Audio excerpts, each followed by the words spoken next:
бахшида ба ҷашни наврӯзи фархундапай дар шаҳри Истарафшан мусобиқаи байналмилалӣ оид ба гӯштингирӣ баргузор шуд. Намояндагони мақомоти иҷроии ҳокимияти давлатии вилояти Суғд, Кумитаи кор бо ҷавонон ва варзиши назди ҳукумати ҷумҳурии Тоҷикистон, Федератсияи гӯштингирии кишвар ва роҳбарияти мақомоти иҷроии ҳокимияти давлатии шаҳри Истарафшан дар маросими кушодашавии чорабинӣ ҳозиринро ба ҷашни наврӯзи байналмилалӣ табрику таҳният гуфтанд. Қайд карда шуд, ки ҳукумати ҷумҳурии Тоҷикистон аз ҷумла пешвои миллат муҳтарам Эмомалӣ Раҳмон ба рушду оммавияти варзиш таваҷҷӯҳи махсус зоҳир менамоянд. Бо ташаббуси роҳбарияти олии кишвар, мақоми байналмилалӣ гирифтани гӯштини миллии мо, гӯштингирӣ боиси он гардид, ки ин намуд рушду нумӯ ёбад.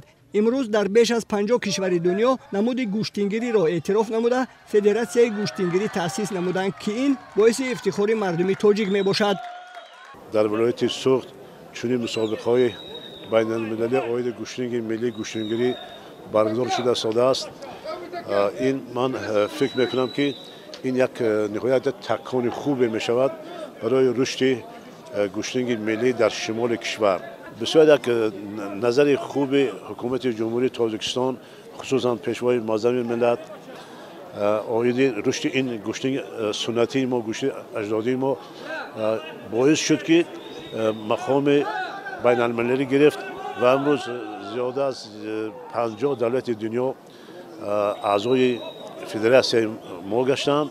маврид ба зикр аст, ки мақомоти иҷроии ҳокимияти давлатии вилояти Суғд дар партави сиёсати хиратмандонаи асосгузори сулҳу ваҳдати миллӣ, пешвои миллат президенти ҷумҳурии Тоҷикистон муҳтарам Эмомалӣ Раҳмон ҷиҳати татбиқи босамари сиёсати давлатии тарбияи ҷисмонӣ ва варзиш тамоми тадбирҳоро меандешад. имрӯз мо бо ифтихор номи варзишгарон, гӯштингирони кишвар Мулло Раҷаб Халифаев, Масъуди Аҳмадзод, Шариф Назриев, Шакармаҳмад Мирмаҳмадов, Шаҳбоз Саид Аброров, Мирзо Ҷамил Аброров, Ҳақназар Назаров, Ҳамроз Раҷабов ва дигаронро ба забон оварда метавонем, ки шарафи варзиши тоҷикро дар миқёси байналмилалӣ баланд бардоштаанд. баргузории ин мусобиқаҳо барои дӯстии халқҳо, барои дӯстии давлатҳо, барои рушду номуи намуди миллии аҷдодии мо дар арсаи байналмилалӣ як саҳми арзандаи мебозад. ногуфта намонад, ки имрӯз аз ҷониби асосгузори сулҳу ваҳдати миллӣ, пешвои миллат, президенти ҷумҳурии Тоҷикистон муҳтарам Эмомалӣ Раҳмон як шоҳҷоизаи қиматбаҳо ба ғолиби вазни ҷамъи 86 килограмм гузошта шудааст, ки тӯҳфаи арзанда соҳибашро интизор аст. дар мусобиқаи байналмилалӣ оид ба гӯштингирӣ, ки дар қалъаи Муғӣ шаҳри Истарафшан баргузор шуд, беш аз 100 нафар варзишгар аз тамоми минтақаҳои Тоҷикистон ва ҷумҳуриҳои дӯсту ҳамсояи Ӯзбекистон, Қирғизистон, Ҷумҳурии Исломии Эрон ва Федератсияи Россия иштироку маҳорасанҷӣ карданд. Нас очень хорошо встретили, соревнования хорошо идет. Мы хотим, что дальнейшие много были вот такие соревнования, чтобы мы тоже полный состав приедем. ин чорабинии варзиши таи 3 рӯз дар сатҳи баланди ташкилӣ ҷараён гирифта, варзишгарон дар вазнҳои аз 57 то беш аз 86 килограмм дар 5 вазн байни ҳамзур озмоӣ карданд ва беҳтаринҳо ба даври ниҳоӣ баромаданд.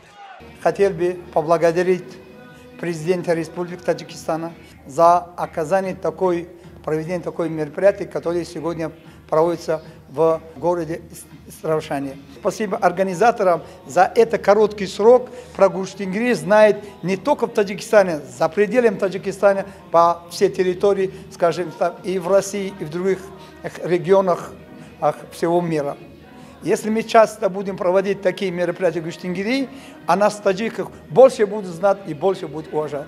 Очень гордимся, что наконец-то наш гӯштингирӣ стал на мировом уровне. Надеемся, в дальнейшем будет провести не только чемпионатов мира, но и олимпийский. Надеемся, будет вид спорта. дар даври ниҳоӣ дар вазни 57 килограмм рақобатҳо байни бонуҳо ҷараён гирифтанд. Аҳлия Муминова, варзишгарбонуи кишвари мо, дар ин вазн ҳамаи ҳарифонашро шикаст дода ба зинаи аввал баромад.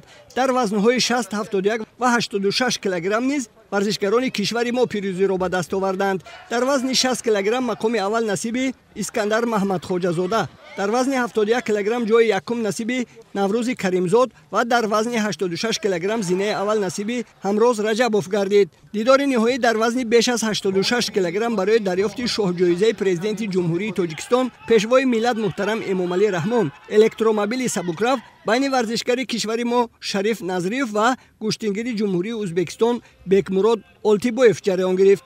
این دو ورزشکار برای دریافت شاهجایزه مسابقه کوشش تلاش زیاد کردند و نهایت پیروزی و شاهجایزه مسابقه نصیب ورزشکاری جمهوری ازبکستان بگمرود آلتیبویف گردید. مدال و افتخارنامه، مبلغ‌های پولی به مقدار 2,500 سومانی، 5,000 سومانی و 10,000 سومانی برای برنده‌های زینه‌های فخری، جام و تحفه‌های خاطروی حکومت جمهوری تاجیکستان، مقامات اجرایی حکومت دولتی ولایت سوخت و شهر استرافشان، کمیته کار با جوانان و ورزش نزد حکومت جمهوری تاجیکستان و فدراسیای گوشتنگیری کشور، همچنین شاهجایزه پرزیدنت جمهوری تاجیکستان محترم امامعلی رحمان الکترومبیل سبکرو با غالبان و جایزه‌داران مسابقه در فضای تنتنوی سپرده شدند.